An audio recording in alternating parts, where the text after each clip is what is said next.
Welcome to my YouTube channel. मैं किरण आज आपको बताने वाली हूँ कि डेनिश और फ्रांसीसी किस प्रकार भारत में आए।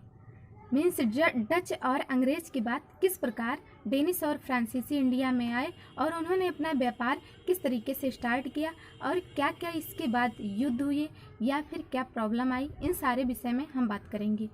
लेकिन उसके पहले नागपंचमी की बहुत सारी बधाई सभी को। कल के लेक्चर में हमने ये जाना था कि किस प्रकार से डच आते हैं, डच के बाद अंग्रेज़ आते हैं और सबसे पहला डच कौन आता है और किस ईस्वी में आता है। इन सभी विषयों पर हम चर्चा कर चुके हैं, लेकिन फिर भी एक मोटे तौर पर जान लेते हैं कि अंग्रेज़ जो है कब आए, ईस्ट इंडिया कंपनी कब बनी। तो ईस्ट इंडिया कंपनी 1600 ईस्वी में बनी और कहाँ बनी थी? लंदन के ब्रिटेन में बनी थी। और इसके बाद कौन जो है आया, कौन सा अंग्रेज़ आया जो भारत में आया इसके पहले, मतलब और किस जहाज़ से आया, इन सब विषयों के बारे में हम चर्चा कर चुके हैं। तो ये सबसे पहला जो है वो अंग्रेज़ कौन आया था? Captain Hawkins. और किस जहाज़ से आया था? हेक्टर से आया था। और उसने जो है जहांगीर के दरबार में वो गया, वहाँ पर उसने जो है अपनी एक कोठी या एक फैक्ट्री खोलने की मांग की। तो जहांगीर जी ने कह दिया कि हाँ भाई, आप अपनी कोठी खोल सकते हैं, लगा सकते हैं 1608 ईस्वी में। लेकिन फिर कुछ पुर्तगालियों के कुछ प्रॉब्लम की वजह से वो कोठी वहीं पर बंद कर देनी पड़ी। मीन्स उसका निर्माण कार्य वहीं पर बंद कर देना पड़ा और पुनः वो आकर मसूलीपट्टनम में, जो कि मतलब अस्थायी तौर पर वहाँ एक कोठी निर्माण करते हैं, जो कि 1611 ईस्वी में बनकर तैयार हो जाती है। पुनः जहांगीर जी जब जो है कैप्टन मिडल्टन जो था उसने एक पुर्तगाली बेड़े को पराजित किया, जिससे जहांगीर साहब बड़े खुश हो गए। उन्होंने 1608 ईस्वी में सूरत में रुकी हुई जो आधी रुक गई थी फैक्ट्री, वो उसे जो है पूरा करने का वो मीन्स अनुमति दे दी कि आप पूरा कर सकते हैं फैक्ट्री को। तो इन सभी विषयों पर हम चर्चा कर चुके हैं, किस प्रकार से ये हुगली वाला प्रॉब्लम होता है कि हुगली में अंग्रेज़ जो है आते हैं और वो बंगाल, उड़ीसा, बिहार, इन सभी जगहों पे मुक्त व्यापार करने की मांग करते हैं। लेकिन जो है वहाँ पर कुछ प्रॉब्लम हो जाने की वजह से अंग्रेज़ों और औरंगज़ेब के बीच लड़ाई भी हो जाती है। और इसके बाद क्या होता है कि जो अंग्रेज़ होते हैं वो ज्वार द्वीप तक पहुँच जाते हैं और वहाँ पर आते हैं जॉब चारनाक जब आते हैं तब ये जो है समझौता करवाते हैं। अब लड़ाई हो गई है तो समझौता करना ज़रूरी था। समझौता करवाते हैं और शांत तरीके से व्यापार करने की मांग करते हैं कि हम शांत तरीके से व्यापार करेंगे। औरंगजेब भी इस पर राजी हो जाते हैं। औरंगजेब जब राजी हो जाते हैं तो इसके बाद जॉब चारनाक को बंगाल के सूबेदार से ये तीन क्षेत्र, जिसका नाम था कालानाती, सूतानाती, कालीकाता, सूतानाती और एक कौन सा था, गोविंदपुर, इन तीनों को मिलाकर मीन्स वो 1300 की ज़मींदारी पर इसे लेते हैं और फिर इसे मिलाकर ही आधुनिक कलकत्ता की निर्माण करते हैं। तो यहाँ तक तो बात हमारी हो चुकी थी। अब क्या होता है कि आगे अब आते हैं डेनिश। अब डेनिश कब आते हैं तो इसके बारे में हम आगे चर्चा करते हैं कि 1616 ईस्वी में किस प्रकार डेनिश आते हैं, किस प्रकार उनके बाद फ्रांसीसी आते हैं, फिर फ्रांसीसियों के बाद आंग्ल फ्रांसीसी युद्ध होता है। इन सभी पॉइंट पर हम आगे डिस्कस करेंगे। तो चलिए स्टार्ट करते हैं। डेनिश अंग्रेज़ों के बाद आते हैं कौन? डेनिश। और ये कहाँ के हैं? ये हैं डेनमार्क के निवासी। तो जब 1616 ईस्वी में अंग्रेज़ों के बाद डेनिश आते हैं, तब इन्होंने जो है 1620 ईस्वी में ट्रावनकोर में, तंजौर के एक ज़िले के ट्रावनकोर में 1620 ईस्वी में पहली फैक्ट्री अपनी स्टेबल की। तो डेनिश पहली फैक्ट्री अपनी कहाँ स्टेबल किए थे? तंजौर ज़िले के ट्रावनकोर में। और कब स्टेबल किए थे? 1620 ईस्वी में। और ये आए कब थे? तो 1616 ईस्वी में ये आए थे। और एक चीज़ है कि जब ये आए 1616 ईस्वी में, तो इन्होंने अपना 1620 ईस्वी में अपनी प्रथम फैक्ट्री ट्रावनकोर में स्टेबल कर ली। इसके बाद बंगाल के सेरामपुर में इन्होंने अपनी दूसरी फैक्ट्री लगाई। और दूसरी फैक्ट्री इन्होंने कब लगाई? तो 1676 ईस्वी में। 1676 ईस्वी में इन्होंने अपनी जो है दूसरी फैक्ट्री बंगाल के सेरामपुर में स्थित की, मीन्स स्थापित की।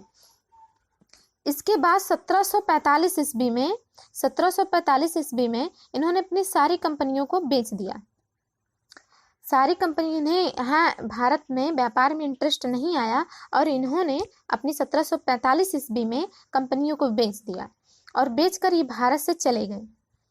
फिर एक स्वीडिश ईस्ट इंडिया कंपनी जो है स्टेबल हुई। तो ये क्या हुई कि ये 1731 ईस्वी में स्टेबल हुई, लेकिन क्या हुआ कि इन्होंने अपना व्यापार जो है यहाँ से नहीं किया, मीन्स इंडिया से नहीं किया। फिर इन्होंने व्यापार के लिए किसे चूज किया?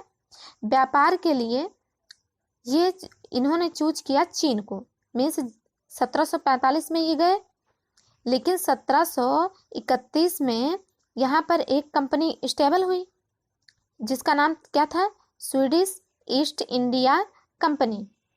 तो स्वीडिश ईस्ट इंडिया जब कंपनी यहाँ पर स्टेबल हुई, फिर भी इन्हें इंटरेस्ट नहीं आया और इन्होंने अपना व्यापार किसके साथ स्टेबल किया, किसके साथ शुरुआत की? भाई व्यापार तो करना ही था, तो इन्हें व्यापार पूर्वी क्षेत्र के, मीन्स पूर्वी क्षेत्र में इन्हें कहाँ मजा आया व्यापार करने में? तो इन्हें चाइना में अच्छा लगा, क्योंकि चाइना इस समय देख रहे हैं पूरे दुनिया में कोरोना के लिए जाना जा रहा, कोरोना के लिए त्राहिमाम पूरी दुनिया हो रही है। तो ये किसकी देन है? ये चाइना की देन है। और इनको कहाँ अच्छा लगा?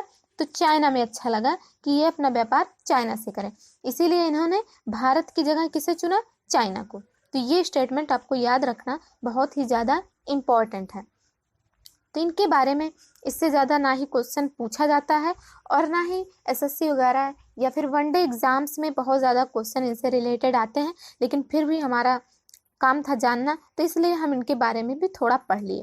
पहली फैक्ट्री इन्होंने ट्रावनकोर में स्टेबल की, दूसरी फैक्ट्री सेरामपुर में 1676 में स्टेबल की और इसके बाद 1745 में इन्होंने अपना झोला झंखड़ी उठाया और ये वापस चले गए। 1745 ईस्वी में ये वापस चले गए, अपनी सारी कंपनियों को बेच दिया। अब फिर इसके बाद इन्होंने अपना व्यापार किसके साथ स्टेबल किया? तो चाइना के साथ। अब हम आगे देखते हैं कि डेनिस के बाद कौन आए? डेनिस के बाद आए फ्रांसीसी।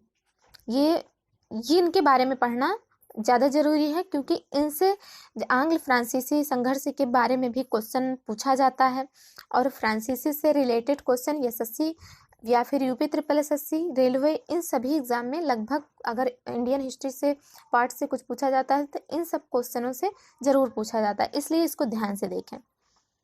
तो सबसे पहले जब फ्रांसीसी आए तो फ्रांसीसी ये मतलब कौन आया, किसके टाइम पे आया? तो फ्रांस से फ्रांसीसी आए। तो फ्रांस के सम्राट उस समय कौन थे? तो लुई 14वें थे।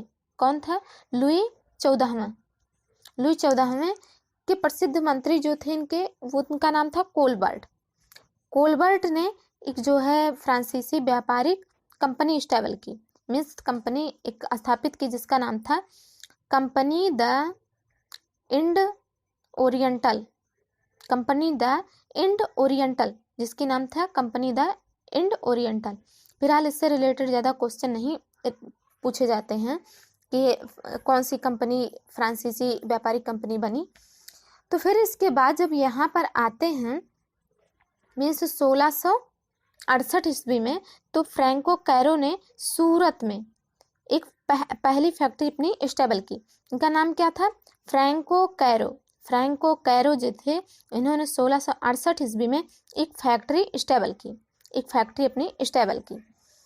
और ये फ्रांसीसियों के पहले गवर्नर जो थे उनका क्या नाम था? उनका नाम था मार्टिन। ये बहुत ही इम्पोर्टेंट है, मार्टिन इनका नाम था। और मार्टिन ही आगे चलकर ये बनते हैं, मीन्स पूरा जो है महानिदेशक जिसे कहा जाएगा उस फ्रांसीसी मामलों के, तो ये बाद में फ्रांसीसी मामलों के महानिदेशक बनते हैं। और मार्टिन ने ही क्या स्थापित किया है? पांडिचेरी को स्थापित किया है। किसने? मार्टिन ने। तो ये क्वेश्चन आपको बहुत ज़्यादा इम्पोर्टेंट है कि फ्रांसीसी जो है, जो फ्रांसीसी मार्टिन थे, इन्होंने क्या स्थापित किया? पांडिचेरी को स्टेबल किया। और इनकी दूसरी जो फैक्ट्री थी वो कहाँ पर स्टेबल हुई? उसको मसूलीपट्टनम में बनाए ये लोग, फ्रांसीसियों ने अपनी दूसरी फैक्ट्री मसूलीपट्टनम में बनाया। अच्छा, एक चीज़ और है इनके बारे में कि बंगाल के सूबेदार जो शाइस्ता खां थे, इनसे फ्रांसीसियों ने चंद्रनगर को लिया। शाइस्ता खां ने बंगाल के सूबेदार से चंद्रनगर में एक कोठी स्टेबल की। मीन्स बंगाल के सूबेदार से कुछ एरिया लिया जिस पर उन्होंने कोठी लगाई, जो कि बहुत प्रसिद्ध कोठी टाइम पे जानी जाती है। चंद्रनगर की बहुत ज़्यादा प्रसिद्ध है वो कोठी। और मार्टिन के बारे में मैंने बता ही दिया था कि फ्रांसीसी मामलों के महानिदेशक कहलाए। अच्छा, फ्रांसीसियों ने एक चीज़ और किया कि फ्रांसीसी जो थे ये 1725 ईस्वी में जो इंडिया का मालाबार तट है, ये वाला तट है, यहाँ पर स्थित है माहे। माहे कहाँ स्थित है? ये यहाँ पर स्थित है माहे। इन पर इन्होंने कब्जा कर लिया। और इधर है कराईकल पर कब्जा कर लिया। पांडिचेरी भी इधर है, तो पांडिचेरी पूरब में है, तो पूरब में पांडिचेरी पर कब्जा कर लिया। तो इस तरीके से फ्रांसीसियों ने 1725 ईस्वी में मालाबार, जो मालाबार वाला तट है, यहाँ पर माहे और कराईकल, और फिर इधर पूरब में पांडिचेरी पर 1701 ईस्वी में अपनी बस्ती बना ली, मीन्स अपनी कंपनी बनाई। तो इस तरीके से हमारे जो फ्रांसीसी थे उन्होंने क्या किया है इस बारे में आपको ध्यान रखना बहुत ज़्यादा ज़रूरी है। कि सबसे पहली चीज़ तो ये है कि इन्होंने अपनी पहली फैक्ट्री कहाँ स्टेबल की है? पहली फैक्ट्री स्टेबल की है सूरत में, और दूसरी मछलीपट्टनम में या फिर मछलीपट्टनम में। और फिर इसके बाद इन्होंने क्या किया कि जो इंडिया का ये एरिया है, यानी कि इसे क्या कहेंगे हम, मालाबार समुद्र तट, इस पर माहे और कराईकल पर इन्होंने कब्जा कर लिया। फिर ये पूर्वी इलाके में पांडिचेरी पर इन्होंने अपना आधिपत्य जमा लिया। तो ये स्टेटमेंट आपको याद रखना बहुत ज़्यादा ज़रूरी है। इसके बाद आता है आंग्ल फ्रांसीसी संघर्ष। अच्छा, आंग्ल फ्रांसीसी संघर्ष में क्या होता है? तो इसे ऐसे ही याद रखना, एज इट इज जैसे है ये ऐसे याद रखना बहुत ज़्यादा इम्पोर्टेंट है। कि प्रथम कर्नाटक युद्ध जिसे हम कहते हैं, जो कि अंग्रेजों और फ्रांसीसियों के मध्य हुआ। अब ये कब हुआ? 1746 से 48 ईस्वी तक चला, और इसे कहेंगे प्रथम कर्नाटक युद्ध। और प्रथम कर्नाटक युद्ध में एक संधि होती है, जिसमें जो है एक संधि होती है जो जिसे हम क्या कहेंगे, एक्सला-सापेल संधि। ठीक है, एक्सला-सापेल संधि जिसे कहेंगे। और इस युद्ध में कौन विजयी हुआ? तो इसमें जो है फ्रांसीसी ये विजयी हुए। तो इसलिए फ्रांसीसी के उस समय गवर्नर कौन थे? डुप्ले।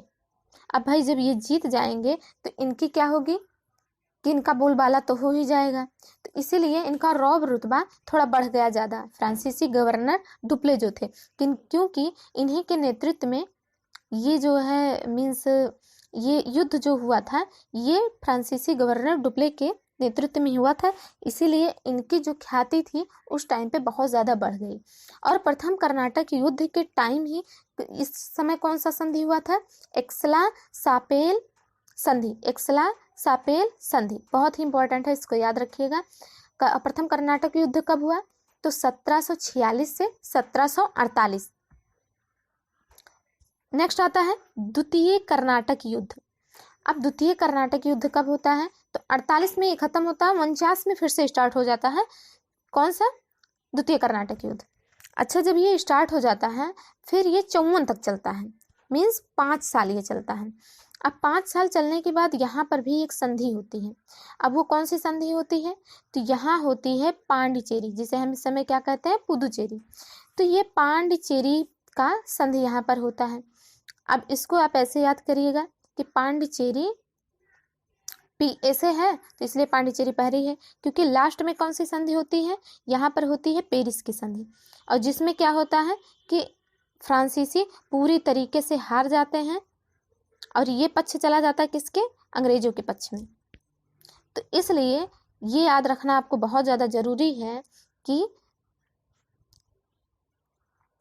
तृतीय कर्नाटक युद्ध जब हुआ तो ये 54 में स्टार्ट हुआ, इसके 4 साल बाद फिर से स्टार्ट होता है 1758 में, और फिर इसके बाद यहाँ पर इसी को हम कहेंगे वांडीवास का युद्ध, जो 1760 में हुआ था उसे हम क्या कहेंगे, वांडीवास का युद्ध, जिसमें क्या होती है, फ्रांसीसियों की पूरा हार हो जाती है, यानी फ्रांसीसी अपने मुंह की खाते हैं और जो है अंग्रेज जीत जाते हैं। तो यहीं से अंग्रेजों का बोलबाला शुरू होता है और फ्रांसीसी यहीं से ये दब जाते हैं। तो ये आपको, और यहाँ पर कौन सी संधि होती है, तो पेरिस की संधि होती है, पेरिस की संधि होती है, ये आपको याद रखना है कि पेरिस की संधि होती है तृतीय कर्नाटक युद्ध में, और द्वितीय कर्नाटक युद्ध में कौन सी होती है, पांडिचेरी की संधि, और प्रथम कर्नाटक युद्ध में कौन सी होती है, एक्सला-सापेल संधि। तो ये आपको याद रखना है, तो इसे आप अच्छे से याद कर लीजिएगा। तो चलिए अब हम देखते हैं कि इन्होंने अपनी जो फैक्ट्री है वो कहाँ कहाँ लगाई, किस किस तरीके से लगाई, इस एरिया को हम देख लेते हैं। देखिए चंद्रनगर में इन्होंने क्या किया था, एक कोठी स्टेबल की, और पांडिचेरी नाम किसने रखा था, पांडिचेरी नाम किसने रखा था, तो पांडिचेरी की स्थापना किया था मार्टिन ने। और कराईकल माहे, इन दोनों एरियो को, और जो है एक एरिया और कौन सा था, पांडिचेरी, इन पर कब्जा किसने किया, फ्रांसीसियों ने। तो ये सारी चीज़ें आपको याद रखना बहुत ज़्यादा ज़रूरी है। आप मैप में देख लिए हैं कि कौन कहाँ पर है। इसके बाद हम इससे संबंधित कुछ क्वेश्चन कर लेते हैं, क्योंकि क्वेश्चन बहुत ज़्यादा ज़रूरी होते हैं, और जब हम क्वेश्चन करवाएंगे तो आप भी, जैसे मैंने क्वेश्चन पढ़ा तो आप पहले से पॉज करके अपने आंसर सोचिएगा, इसके बाद मुझे बताइएगा, क्योंकि जो भी पहले पढ़ा दिया गया उसी से रिलेटेड ये सारे क्वेश्चन हैं, तो आपको समझ में भी आएगा, आप कर भी पाएंगे क्वेश्चन को। इसीलिए आप देखिए और सोचिए, इसके बाद तब आंसर चेक कीजिए। अब देखिए सबसे पहला क्वेश्चन है, डेनिसों ने व्यापार के लिए भारत किसके बाद आए, मीन्स डेनिस जो थे वो भारत किसके बाद आए। तो ये क्रम भी आपको याद रखना बहुत ज़्यादा ज़रूरी है। अब आप इस क्वेश्चन को पॉज करके सोच के समझ के बता सकते हैं कि कौन किसके बाद आया है।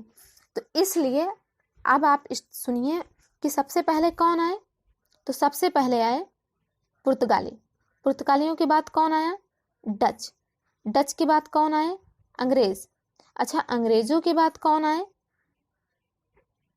अंग्रेजों के बाद अभी हमने बात किया है डेनिस, और किसका पूछ रहा है, डेनिस का। तो ये किसके बाद आए हैं, अंग्रेजों के बाद। बस सिंपल सा आंसर है। अब डेनिस के बाद कौन आया है, फ्रांसीसी। तो इसमें आपको सबके आंसर पता चल गए कि भाई डच के बाद कौन आया है, डच के बाद अंग्रेज आए हैं, डच के पहले पुर्तगाली आए हैं।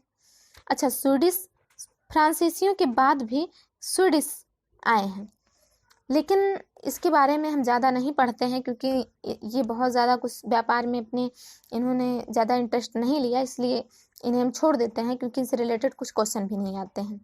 अच्छा, फ्रांसीसी किसके बाद आते हैं, तो फ्रांसीसी डच के बाद आते हैं, स्वीडिश के पहले आते हैं। तो हम देखते हैं अब नेक्स्ट क्वेश्चन, इसका आंसर आपको पता चल ही गया होगा कि कौन सा है। अंग्रेजों के बाद कौन आते हैं, डेनिस। नेक्स्ट क्वेश्चन डेनिस से संबंधित ही है कि डेनिसों ने व्यापार के लिए भारत, ये क्वेश्चन गलत लिख दिया गया है, वही सेम टू सेम क्वेश्चन है। तो चलिए अच्छा हम इसे छोड़ते हैं, आगे देखते हैं। भारत में प्रथम अखबार की शुरुआत किसने की। तो ये क्वेश्चन बहुत ज़्यादा इम्पोर्टेंट है। अच्छा, इसके बारे में हो सकता है आपने नहीं सुना हो, लेकिन तब भी आप आंसर देने की कोशिश करिए कि सबसे पहले किसने जो है स्टार्ट किया अखबार की शुरुआत। तो चलिए हम आपको टाइम देते हैं कि किसने स्टार्ट किया, फ्रांसीसियों ने या फिर अंग्रेज़ों ने।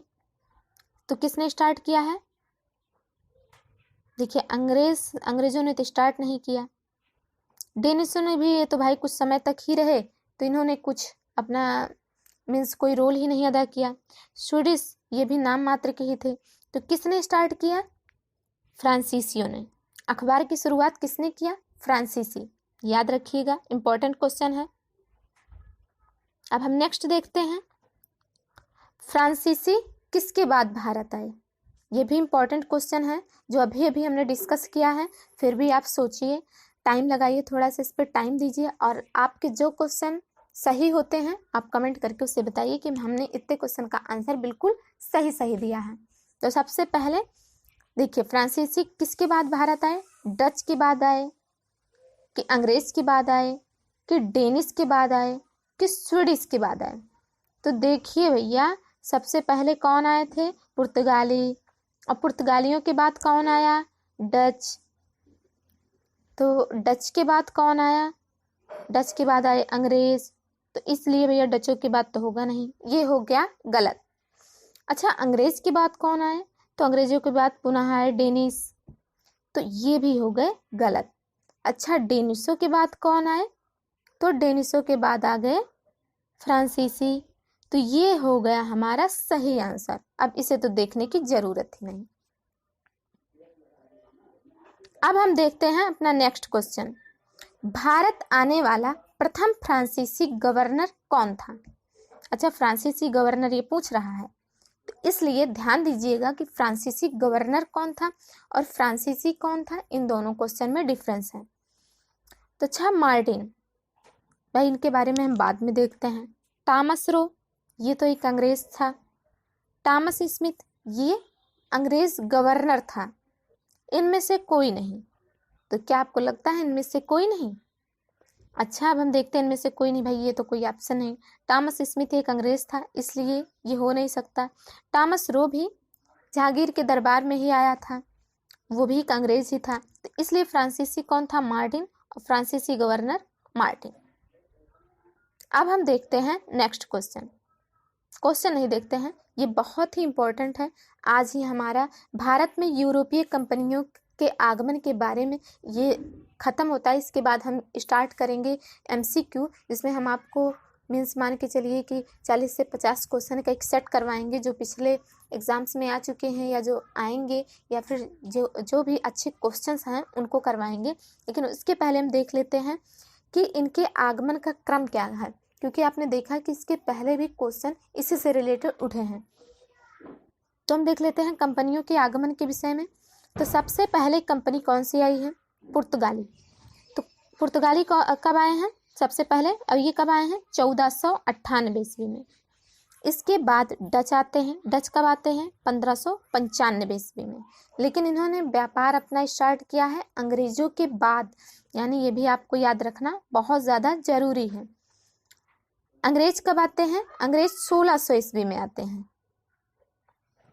मीन्स इनकी यूरोपीय जो कंपनी है 1600 ईस्वी में आती है। और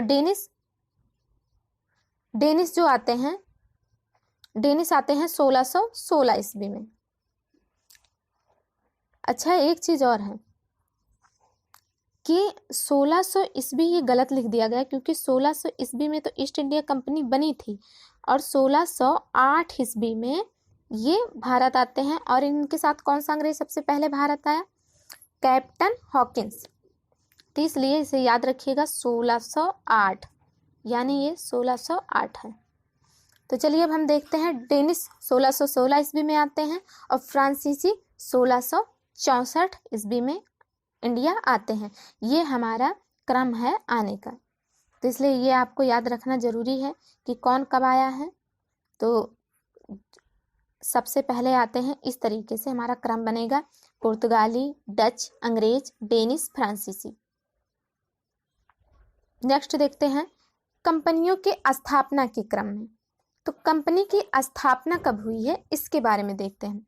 तो सबसे पहले पुर्तगाली आते हैं और इन्होंने अपनी कंपनी भी एस्टेबल कर ली। इसके बाद कौन आता है? इसके बाद आते तो हैं डच, लेकिन ये कंपनी अपनी कौन स्टेबल करता है? कंपनी अपनी स्टेबल करते हैं अंग्रेज। अच्छा, अंग्रेजों के बाद जो है फिर कौन स्टेबल करता है?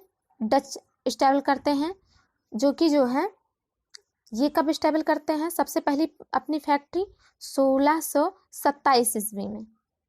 तो ये गलत लिख दिया गया 1602 में, तो ये आए थे 1627 ईस्वी में और ये 1608 ईस्वी में। तो इसलिए इनका क्रम ऊपर नीचे हो गया। और डेनिस जो हैं वो 1616 ईस्वी में आते हैं, तो उन्होंने 1616 में ही अपनी फैक्ट्री स्टेबल की, और फ्रांसीसी 1664 में। तो ये है हमारा क्रम कि किस तरीके से भाई ये आते हैं और इन्होंने अपनी कंपनी को स्टेबल किया। अब आगे कुछ चीज़ें हम इम्पोर्टेंट और इस चैप्टर के देख लेते हैं कि कंपनियों की पहली कोठी कौन सी, कहाँ पर स्टेबल हुई। तो जब पुर्तगालियों ने अपनी पहली कोठी कहाँ स्टेबल की, कोचीन में, और अंग्रेज 1608 ईस्वी में। लेकिन जो कंपनी पूरी हुई वो कहाँ थी, कोची मीन्स वहाँ मसूलीपट्टनम। ये क्या था, मसूलीपट्टनम। और डच कहाँ पर इन्होंने स्टेबल किया, मसूलीपट्टनम। डेनिश ट्रावनकोर। और फ्रांसीसियों ने कहाँ पर स्टेबल किया, सूरत में। और स्वीडिशों ने 1731 ईस्वी में इन्होंने अपना स्टेबल किया। तो ये भी चीज़ आपको याद रखना बहुत ही ज़्यादा ज़रूरी है कि ये कब आए और किस तरीके से अपना स्टार्ट किया।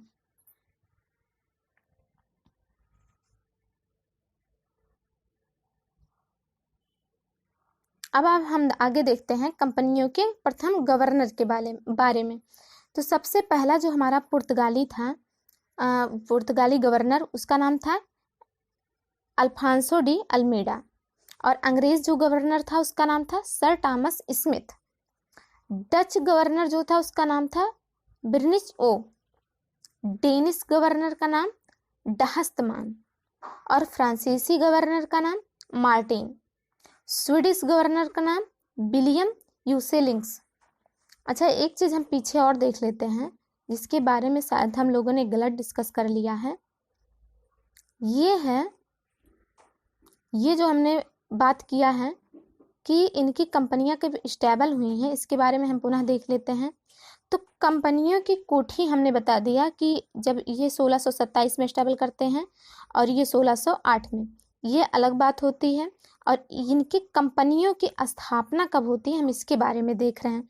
तो कंपनियां इनकी कब बनती हैं, 1600 ईस्वी में, 1602 ईस्वी में, 1616 ईस्वी में, 1664 ईस्वी में और 1498 ईस्वी में।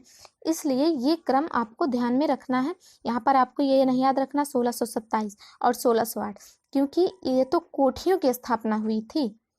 और हमें क्या देखना है कि इनकी जो कंपनियां बनी थी, जिसका नाम था, जब ये डच की जो कंपनी बनी थी उसका क्या नाम था, United East India Company of Netherland. ये जो थी ये बनी थी 1602 ईस्वी में। और जो हमारी अंग्रेज वाली कंपनी थी उसका क्या नाम था, जो वहां पर बनकर तैयार हुई थी लंदन में। लंदन में जो बनकर तैयार हुई थी उसका नाम था the Governor and Company of Merchants of London. फिर इसके बाद क्या है, trading into the East Indies, means the Governor and Company of Merchants of London trading into the East Indies. Means India को, या India के जो इधर एरिए थे, मीन्स पूर्वी एरिए जो थे, इनको क्या कहा जाता था पहले, ईस्ट इंडीज। और जो वेस्ट में थे उनको वेस्ट इंडीज। ठीक है, तो चलिए हम ये जान लेते हैं कि भाई ईस्ट इंडीज कौन है और वेस्ट इंडीज कौन है।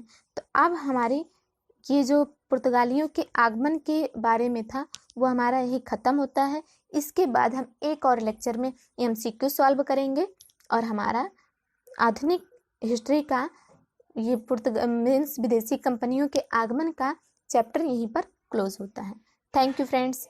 अगर ये वीडियो आपको अच्छा लगे, इन्फॉर्मेटिव लगे